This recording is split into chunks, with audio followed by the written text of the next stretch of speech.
Всем привет! Вы на канале Крутящий Момент. В сегодняшнем выпуске вы увидите историю постройки нашего гоночного проекта на базе ВАЗ-2101 мощностью в 500 лошадиных сил. Ну и конечно вы увидите зарубы. Куда без этого? По-другому мы не умеем. В прошлой серии мы показали, как покупали саму машину, рассказали о планах подработки автомобиля в 500 лошадиных сил, а также о желании интегрировать туда полный привод и трансмиссию от Audi. Далее мы купили ту самую трансмиссию от Audi, мост, и все это выслали нашему мастеру Андрею. А в сегодняшнем ролике мы будем дальше двигаться по нашему плану, конечная цель которого тот самый ВАЗ 500 сил, чтобы он наконец-то поехал. Ну что, заваривайте чай, берите печенюхи, поехали! Ну что, сегодня мы займемся с Димой покупкой блока либо мотора в сборе. Нам нужен блок от 21083, 1,5 литра. Почему именно такой, я поясню. Наш мастер Андрей Гонка рекомендует брать именно блок в исполнении 1,5 литра из-за того, что там самый крепкий коленвал. Мы приехали на яму, сейчас займемся поиском. Основная задача определиться, есть ли блок в наличии с коленом без ремонта, и проверить этот блок, номер его на момент угона и какой-то ерунды, чтобы можно было нормально его вписать. Да, чтобы не получилось так, что мы сунем кучу бабок очередной раз в Жигу, а потом кажется, что мотор там в аресте, еще в какой-то фигне, ну непонятно, что с ним может быть, поэтому будем все тщательно проверять. Тут не одна Жига-точка, вот тут целый ряд. Вон видите, следующая разборка, ну и вот так вот далее пошло. Поэтому я думаю, что сегодня без покупки мы не уедем. На первой точке блока не оказалось, зашли вот на вторую точку, вот такая вот, здесь Жига железо. Короче, есть блок 3000 гривен, это где-то примерно $120. Сейчас его принесут, мы его осмотрим. Подвезли блоки, сейчас будем выбирать, тут он не один, ну что, Димон? Они грязные пиздец, я вообще не понятно, как их привозить. Еще вот наш блок вот этот. Снимаем, проверяем вкладыши. Короче, вкладыш на шатун в полном идеале, там все четко. Сейчас ребята еще ковырнут коренные.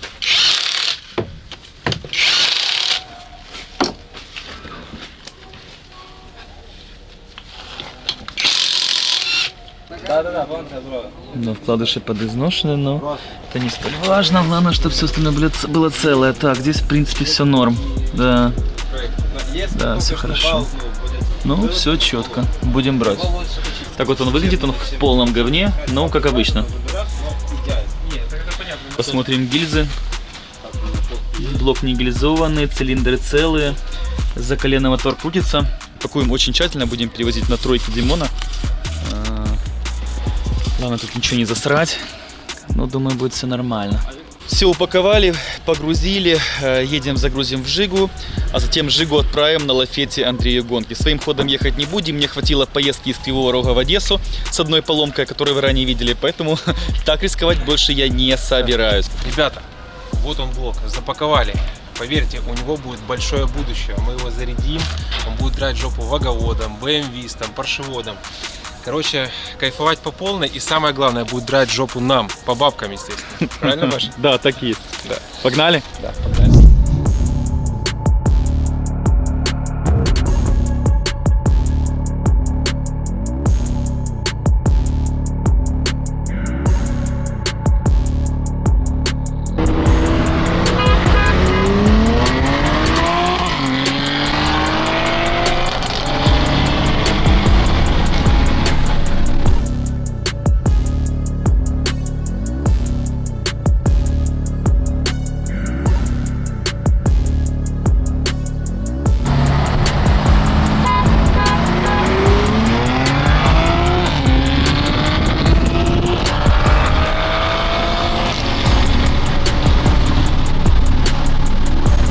Ну что сказать, в принципе первый шаг сделан, машина куплена трансмиссия от Audi, головка 16, блок 21083. Осталось все это отправить и начать ремонтные работы. В будущем мы будем снимать техпроцесс, езжать к Андрею в гости, он будет все показывать, рассказывать экспертно о том, как происходит постройка нашей ВАЗ-2101 на полном приводе. У нас, как обычно, техническая заминка. Андрюха нам объяснил, что надо купить блок 21083, мы его купили, но проблема была в том, что нам нужен был 21083 от десятки. Таким образом, нам пришлось еще раз ехать, менять блоки. Сейчас мы вот взяли какой-то блок, Димон, и коленвал там. Блок 2111, коленвал 2112. То есть коленвал толще, крепче, то есть для турбо будет лучше. Потому что мы сразу, честно, не владели информацией, что в блоке 2123 есть разные коленвалы. Теперь мы уже реально знаем, мы практически опытные жигулисты. Вот наш новый блок. Мы его просмотрели, цилиндры целые, в принципе плоскость нормально, все в заводских делах. Посмотрели мы вкладыши на коренные, шатуны, это тоже все пушка. Единственное, что он слегка не товарный, но мы все это отмоем. Все, берем блок, надеюсь, что все срастется. Все погрузили, честно говоря, я был уверен, что на прошлом блоке все закончится, но как показывает практику, это не всегда гарант успеха. Димон, что ты думаешь? Я думаю, что нельзя просто так взять и купить пушную запчасть с первого раза. Ребята, плохие новости. Мне только что звонил Андрей и сказал, что у нас ничего не получится с полным приводом. Вот от слова совсем. Чтобы прийти к таким выводам, он произвел замеры и понял, что для того, чтобы поставить полный привод от конкретно этой машины, нам нужно дорастить 15 сантиметров кузова вперед. А дорастить кузов, вы сами понимаете, эта машина уже будет вообще не Жигулем. Это будет какой-то гибрид, мутант и так далее. Поэтому это для нас не вариант. Ну что ж, придется строить заднеприводный проект. Ничего другого нам не остается. Пойдем по классическим, добротным, изученным дорогам. Так, ребятки, вот коробка, которая не подошла.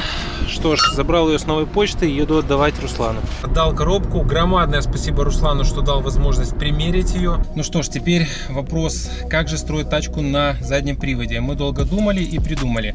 Будем строить на задней части от BMW, то есть поставим мост BMW, редуктор BMW, ну и по коробке поставим коробку от BMW. Вы спросите, почему заднюю часть от BMW, а не от Volvo? Ну что ж, мы прикинули, что независимая подвеска будет получше, да и выбор редукторов и наличие редукторов с блокировками гораздо лучше у BMW, поэтому так. Да, конечно, это сложнее устанавливать. Ну, в одних источниках пишется, что надо пилить лонжероны, в других нет. Ну, посмотрим, как будет, но в любом случае от BMW будет задороже. Вот. Ну и коробку выбрали BMW-шную, называется она ZF 310 или 302.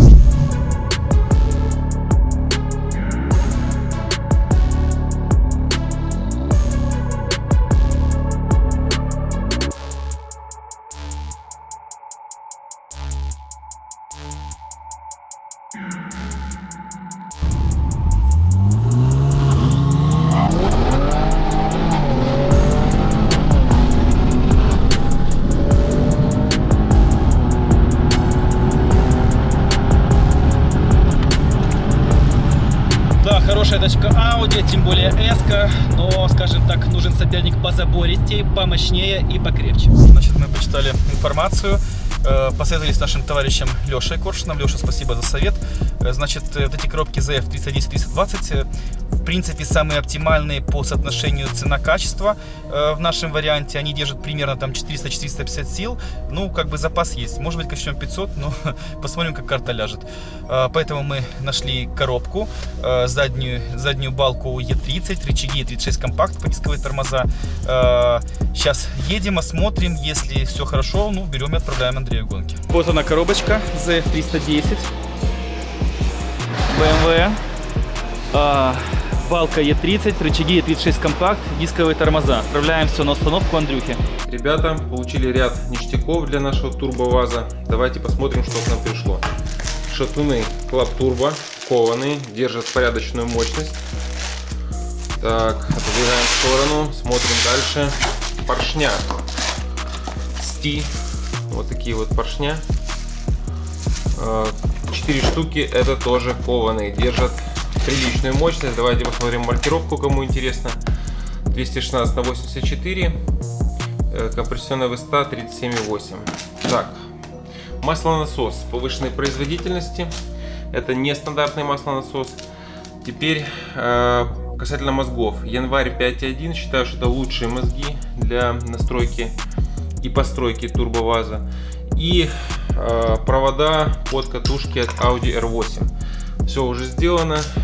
Значит, теперь смотрим проводку для января 5.1. Вот куплена новая проводка и раскинется в автомобиле. Все эти ништяки сейчас отправляются к Андрею гонки. Осматриваем кованый шатун.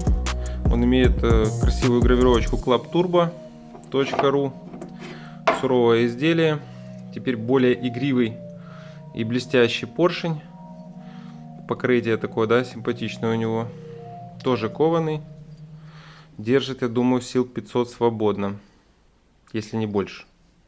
Кто знает точно, напишите в комментариях. Получил тормозные диски 15 от Kalina Sport. Будем устанавливать с тормозами Brembo от BMW.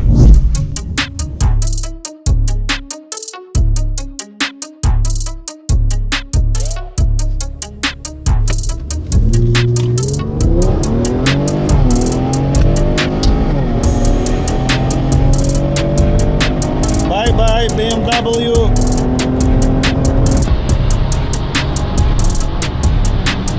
Первую часть тюнинга мы отправили нашему мастеру Андрею, но дальше случились события, которые прямо повлияли на постройку нашего проекта.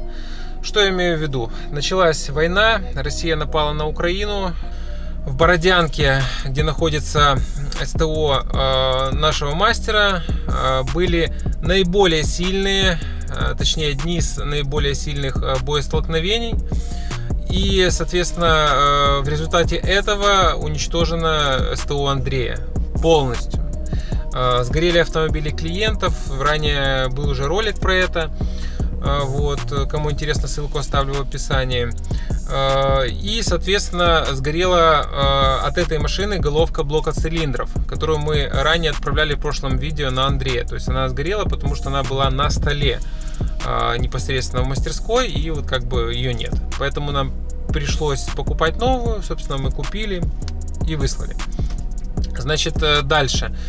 Мы отправляли запчасти партиями, выслали поршня стишные, кованые, новенькие. Ну, соответственно, новую почту разбомбили, она сгорела, нет новой почты, нет поршней. Я считаю, что нам еще очень сказочно повезло, что наша машина была в другом месте, и она не пострадала, и запчасти не пострадали, все кроме поршней и головы. Потому что у людей сгорели машины полностью, проекты, в которые вложено много денег и времени. Но и один очень ужасный момент, то что Андрей выпал полностью из работы. Выпал на долгий срок, попал на большие бабки с кучей проблем.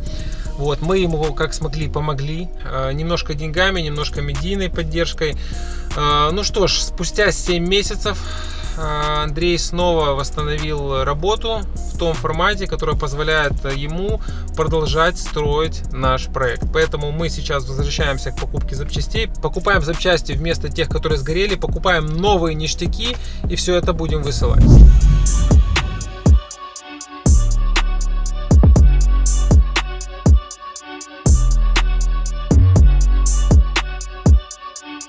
Ребят, готовим на старт X5M F-серии. Это F85, тачка в стоке.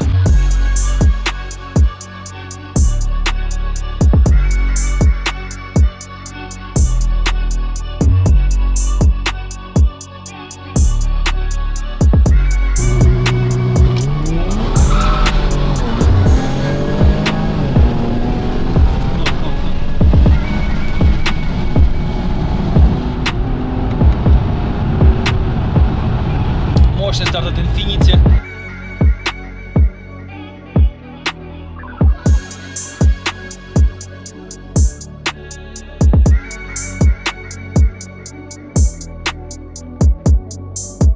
Давай.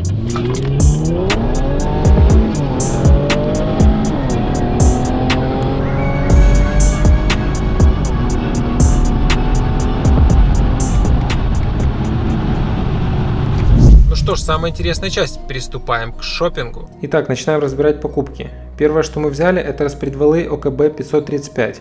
Это достаточно злые валы, и большая удача, что они подвернулись нам, так как с валами из-за войны большущие проблемы. Новых нет от слова совсем, а по БУ очень ограниченный выбор. Шпильки мы купили фирмы ARP. Крайне рекомендую, крепкие шпильки ставятся на самые мощные моторы. Взяли бэушные у нашего друга. Форсунки взяли с громадным запасом 1400 кубиков. Я думаю, что их хватит с головой. Так как ранее купленные нами кованые поршня фирмы STI сгорели в отделении новой почты из-за бомбежки, соответственно, возникла необходимость покупать другие поршня. Новых мы уже заказать никак не можем. Пришлось покупать БУ. Нашли БУ в хорошем состоянии у нашего друга, тоже стишные. Ну, собственно, вот они. Катушки зажигания взяли от Audi R8. Это бюджетное решение для высоких мощностей. Подобрали хорошие пружины для клапанов фирмы Brian Crower. Ну и вот, наконец, мы подошли к самому интересному – турбина. Долго думали, какую покупать. Хотели изначально 400-500 сил, но в итоге купили турбину с максимальной отдачей до 600 сил.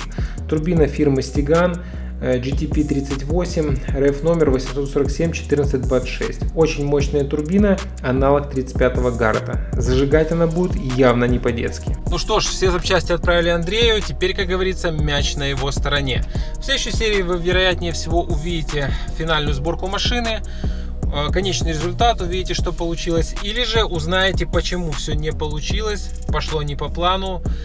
Ну, как говорится, времена тяжелые, кто знает, что нас ждет впереди, но это мы все скоро узнаем.